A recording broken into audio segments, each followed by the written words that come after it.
Hello and welcome to this live edition of TV30. I am Claudia Monlui, Communications Officer with the Department of Home Affairs and Gender Affairs. And with me here today for the launch of the Smoke Alarm Drive are resource persons that I describe as the face of risk reduction in St. Lucia.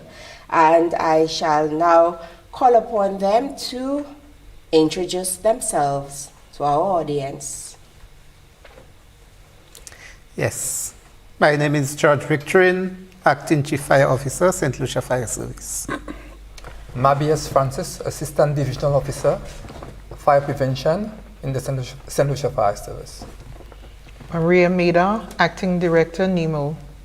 David Moyes, Social Transformation Officer for Grosley in the Ministry of Equity, Social Justice and Empowerment. Welcome to you all. And I would also like to acknowledge our Facebook and YouTube viewers. We are here to launch the Smoke Alarm Drive. Can we reflect a little on Fire Prevention Week? Because this is the final activity of this week of observance, which is going to bring the curtain down on 2022. Yes, so Fire Prevention Week this year was held between the dates of October 9th to the 15th with the theme Fire Won't Wait, Plan Your Escape. The drive or the week was focused more on homes and fires within homes. In St. Lucia, we experience from our fire statistics, we recognize that there is an average of 120 homes being devastated by fire annually. That's a lot of houses and a lot of persons affected. And so this week, this particular week of October 9th to the 15th, we had a number of activities to sensitize persons of the threat of fire, how we can start and how they can make their homes safe from that threat of fire. So on the 9th of October, we started on the 9th with a motorcade that went around the island. So we started from Grosley and we drove around the island and back to Castries, telling persons in the various communities that fire won't wait and they should plan their escape. They should have means of alerting them of the threat of fire, means of fighting the fire, and also to keep their homes in order that the fire won't spread within their homes. From the 10th to the 15th, we had open day at our fire stations. So every fire station was open to the public, so they could come in and interact with firefighters, learn of how they can be safe, the measures they can have in their homes to ensure their safety. As well, we welcome the schools to visit our station and also interact. However, we also went to the schools. So the fire stations, the fire officers at the various stations, they went into most schools around the island to interact with the students. They had presentations, and I'm sure the students had a fun time with those experiences. As well, on the 14th, we had a grand fair at Constitution Park. There we exhibited many fire devices, and the public came in and they interacted with firemen. They won smoke alarms as well. There was something for everyone. So that fair was successful. We ended it actually with a show, a modeling show. That was quite interesting. So look out on our YouTube page, the Fire Service YouTube page, to see what transpired with that show if you were not at Constitution Park. And today we want to launch the final activity within that week, which is the Smoke Alarm Drive. We want to install at least, well, our target is 1,000 smoke alarms throughout the island. In every community, we want to help the vulnerable persons in those communities prepare and to protect their homes from the ravage of fire. So hence the reason for this Smoke Alarm Drive. Thank you so much for that insightful description of your objectives here. And of course, as the gentleman at the helm, what would be your burning concerns as you assess the local landscape in regard to fires in St. Lucia, Mr. Victorine? Yes, and Mr. Mabius touched on it briefly. Historically, all our fire deaths, deaths from fires, has been in homes, residential home. And very often the more vulnerable persons, you know. So that is why this activity, the week of observance for fire prevention, we focus specifically on homes and the more vulnerable persons at that, because we realize that they are at the greatest risk. And very often, these are the persons who have very little coverage in terms of insurance coverage for their homes. So we are targeting those persons to ensure that we reduce that risk and make the community safer from fires. And I'm sure, Ms. Maida, that when persons who are already vulnerable socially, perhaps residing in underserved communities, and finance, of course, is a challenge. Mr. Moise, who works with the Department of Equity, can also relate to that. It is even more heart-wrenching, we can see, to have to deal with their cases. What has your exposure and experiences been like in offering responses to persons who have been impacted by such tragedies? At Nemo, well, the Nemo system kicks in when you have a community response. And individual responses, when we do get those cases, we look at them on a case-by-case basis. We look at the vulnerability of the individual and the homes. And we try to assist as much as possible in whatever little way that we can. I know most persons come for household items, which we don't have. On a case-by-case basis, we look at, offering a mattress if we do have. And the whole Nemo system is not one that's supposed to look at individual cases, but because we understand the vulnerability and economic situation, we do try to extend a hand. Well, I think it is very important to note that Nemo's response is supposed to be a community-based response. I think the understanding of most inclusions is that Nemo is there to dish out as much individual assistance as it can. But I think there is another agency that can pick up where Nemo leaves off, and I think that is the Department of Equity. And Mr. Moise, you can probably expound on this, and also to highlight why is it that the vulnerable households are the ones who are most likely to suffer from home fires. All right. When we speak of vulnerable persons, we normally speak of persons who are experiencing poverty, persons who are households which are indigent. We speak of persons with disabilities. And these people, these individuals normally experience challenges in terms of being able to, afford things like fire alarms and responding to such incidents. And so we think it's important through the efforts of the fire department, what they're doing, to give, for example, a deaf person, a blind individual, that opportunity to be heard from the neighbors to be able to attend to that emergency in the home.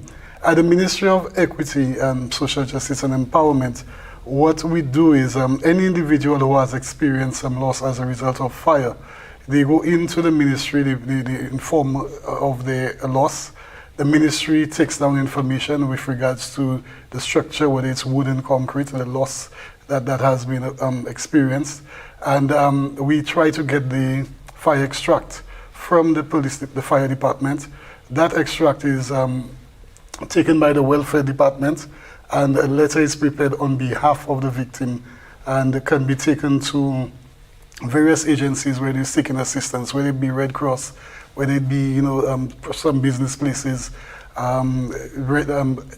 electoral department, registry, so they can replace the lost items. So the ministry is in a position to provide that level of assistance. Also, individuals who have experienced that loss, there is a grant that they can qualify for to assist them in immediate response. It's an immediate response. It's not something that you will get continuously. It's a one-time grant, which will help you replace some of your things immediately, your lost items immediately. Okay, and are there any waivers that can be facilitated for persons who've probably lost all of their ID information, ID cards, etc., as well as probably being very low on cash at the moment? Well, yes, they do get assistance. First of all, with regards to the report, the extract, there's a cost to the extract, so that is already waived for them through the ministry. In terms of getting the ID cards and birth certificates replaced, that too, the cost can be waived. Even with some of the businesses, I mean, if you want to get, through the donations, you could get some replacements like your beds, probably some appliances. That's through the businesses that are willing to assist those individuals. Okay. And Mr. Mabis, we're going to draw our focus on the devices before us right now. Some of us are seeing them for the first time, so could you give us some insight as to what they're all about, how we can use them, where we can purchase them? Yes, so this is a smoke alarm, all right? It's quite a simple device, but it does a great job. The job is quite impressive in terms of alerting you of the threat of fire. We have in our local scene, where there is smoke, there is fire. And so this device will let you know early that there is something that may be untoward, something that can cause harm in your house. So again, you may have certain processes going on, like cooking, that may produce some smoke. So please don't place it near, don't install it near your cooker, but a distance away, 10, 15 feet away, or in your dining room, or in your bedroom, or the corridors that lead to your bedroom is a good place to locate them. Weekly, it has a test button. You just depress the button and it will give you an alarm to indicate that it's functional. All right, but this item is very effective in alerting you of the threat of fire. Smoking underneath it may also set it off. So do not create any smoke around it that can trigger it unnecessarily. We don't want it to be a nuisance to you, but the whole sounding of this alarm is to alert you of the threat of fire. So if it's you smoking around it, then you know there's no fire per se. But if you're sleeping and this device has gone off, please awake and check it out. If you are a neighbor and you hear this device going off in someone's home, call the fire department, call the individual and ask what's going on, that you can hear the smoke alarm and there may be a fire. So this is what we want, the message we want to put out to St. Lucia. Do not play a deaf ear to smoke alarms, because it is sensing that there's possibly smoke which may lead to a fire. And if you respond to it in a very quick manner, you may just be able to save a home, save a business place, save someone's property.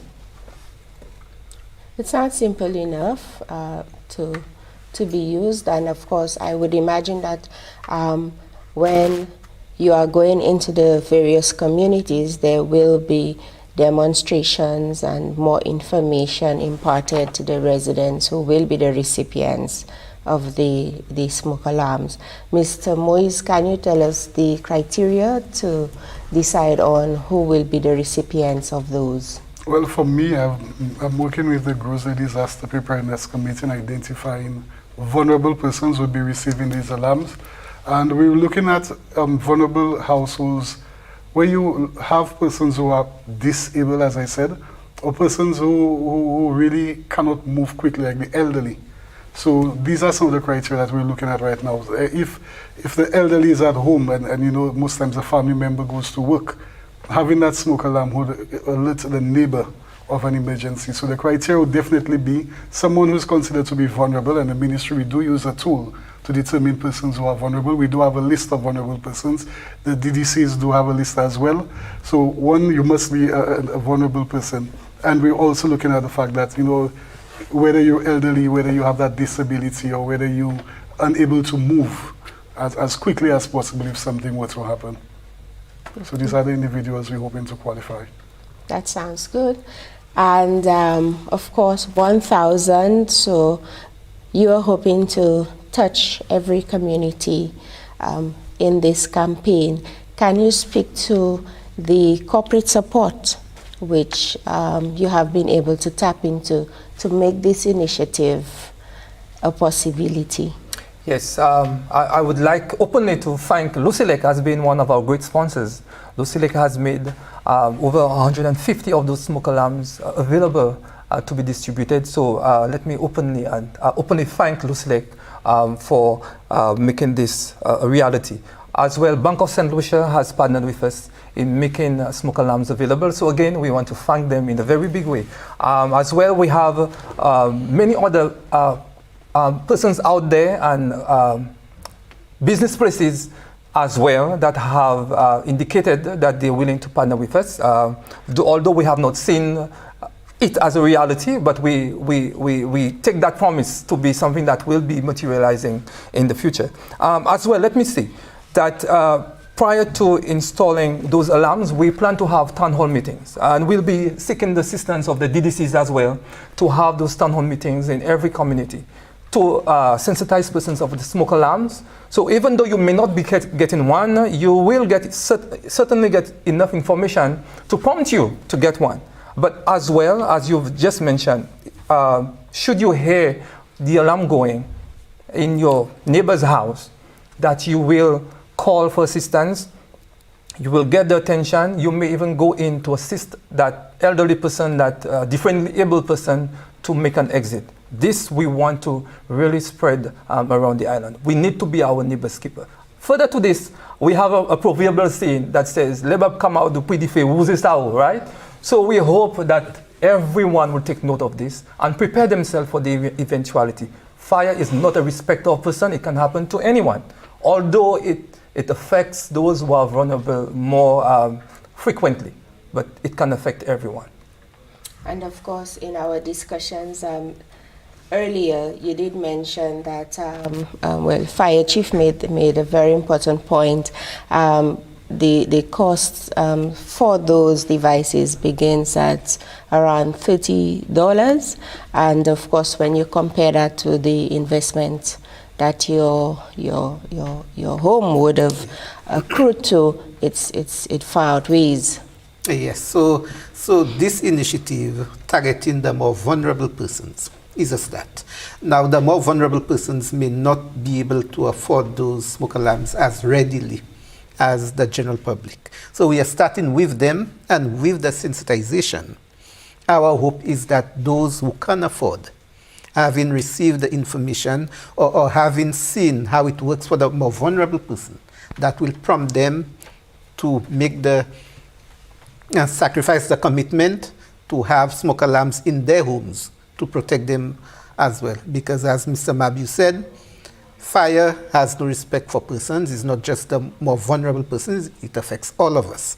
And for business or industrial occupancies, there are legislation that mandates them to have fire safety provisions. But such legislation does not exist for residential areas or private homes. So that is why we are targeting them and embark on that sensitization to encourage them to take the necessary steps to protect their homes from fires. Exactly. I did find it rather interesting when Officer Francis indicated that the fire service does not have legal authorization to conduct any inspections at the houses of persons. And of course, we are hoping that laws will be revised, reviewed, Yes. To allow this sort of positive and constructive access to ensure persons are doing the right thing. And Ms. Meda, how encouraged are you when you participate in and you see initiatives of that nature unfolding? How encouraged is Nemo to see and partake in such initiatives? I think we were actually happy when we received the call from Mabius here. This is something unprecedented, and it would go a long way because we have received, numerous persons coming in who have suffered from damages from the fires, and if they had smoke detectors, some of these fires would have been avoided.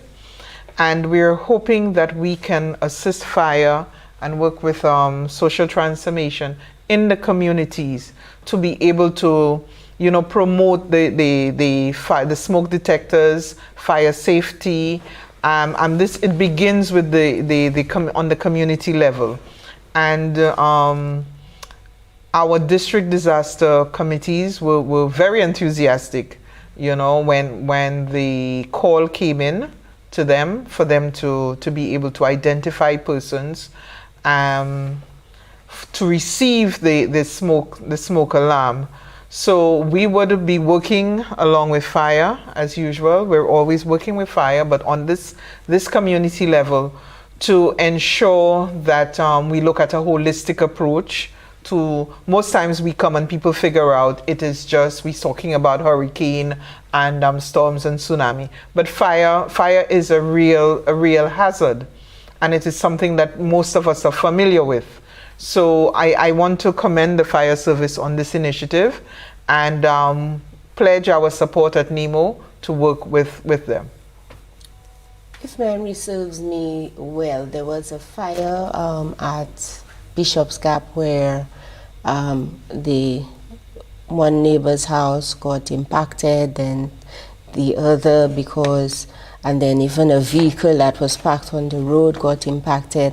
And that is because generally, Mr. Moise, we are clustered. Yes. Our housing layout is pretty much close to each other. Can you speak to the level of housing that you notice in the more vulnerable areas, and perhaps just how quickly it can be reduced to ashes, so to speak? Well, yes, in many of our communities, you do find that kind of nucleated settlements where houses are built probably one on top of the other. And most times with persons experiencing poverty in these areas, they make use of fires, whether it be for cooking, whether it be for light at home. So you have a lot of coal pots being used, you have a lot of candles being used. And so these often are threats to the individual. So if one household were to catch on fire as a result of probably a fallen candle or fire being blown off from a coal pot, then you could imagine how quickly many other houses could be impacted. And in most of these houses, it's not just one individual, you have many individuals living. So you have children being affected, you have the family being affected on the whole, you have persons losing personal items, school items. And so it's a serious thing when you have so many houses in such close proximity and being impacted by fire. So I believe that this definitely could assist and can help minimize the problem. And a very important point was raised, Mr. Francis, on planned development and the perennial challenges that the fire service confronts to try to serve those areas and accessibility. Can you give us some insight to that? Because I'm sure the officers go on calls and they come back and they prepare a report, and I'm sure that at the level of meetings, management meetings, Chief, those concerns would be discussed and probably escalated to other government partners to see what level of sensitization can be carried out to reduce the risk of those associated with unplanned developments. Yes, we do have many unplanned developments around the island. And so education is one of the best things we can use, tools we can use to help those persons. For whatever reason that they find themselves in those situations, we as a department recognize that it exists. And so we do as much as we can for education. And this program, we hope, will find its way to the living rooms, and they will learn that they can help themselves. The little that they have acquired over the years can be protected through purchasing those devices. It comes at a cost, But when it's compared to what you can lose, everything that you have acquired over the years, it's worth it. All right, so we want to let everyone know, even those who are economically deprived, that this tool can help save what you have acquired. And without it, there's a possibility you can lose everything. Now, apart from material loss, we recognize also that there is a trauma, you know, Yes. Psychological trauma. And I have never experienced a fire, but I have seen many persons who have lost. And beyond what they have lost is the tears of the trauma that they experience from those fires. So you out there, you may not have seen, you may not have had a fire, but I'm sure you know many persons, neighbors, friends, family members who have had a fire. The trauma from it is one of those things we hope we can spare persons. Things can always be regained, but life lost and trauma experience, you may never be able to recover from it. So please, get a smoke alarm, and if you receive one, utilize it properly, have it tested weekly, so you can make sure it works for the eventuality of threat of fire. Yes, back to the old adage that prevention is better than cure. And Fire Chief, we are very near the peak of the Christmas season. I'm sure you would like to share with our listeners, our audience, some very useful reminders so that we can all have a very safe Christmas. Yes, and we've been discussing prevention and sensitization, education. And that really is the key to preventing fires. And the best way to stop a fire is to prevent it from happening. Okay. And with those devices, that is a step. But I also remember it was more than 20 years ago, there was an incident in a home where 2 children died in a fire. And they were playing with matches. When the fire started, they went and hid under the bed. They both got burnt. And I remember in a conversation with a school principal, she was of the opinion that the system failed the children because they didn't know what to do, how to behave in that case. And from there, the fire department took on the responsibility of going through the schools, educating the children. And from then, we've never had such an incident again. So you can see education, sensitization is very important.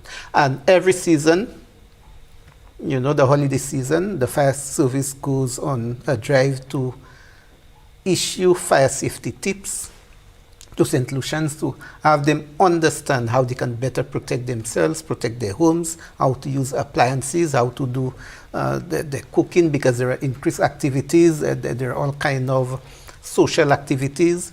So we embark on a fire safety drive, issuing safety tips through the media, through leaflets, to persons in the communities to help them protect themselves. And this season will be no different, so look out for those safety tips, safety messages, public service announcements on how you can better protect yourself, your home, your families for the season. Thank you so much. As we wind down, Mr. Francis, not your final words, but your comments for now. There will be more opportunities, of course, for us to speak to the public on the smoke alarm drive, but your comments for now as we wind down this discussion, which marks the launch, just the launch of this initiative. Yes. Okay, so St. Lucian's smoke alarms save lives.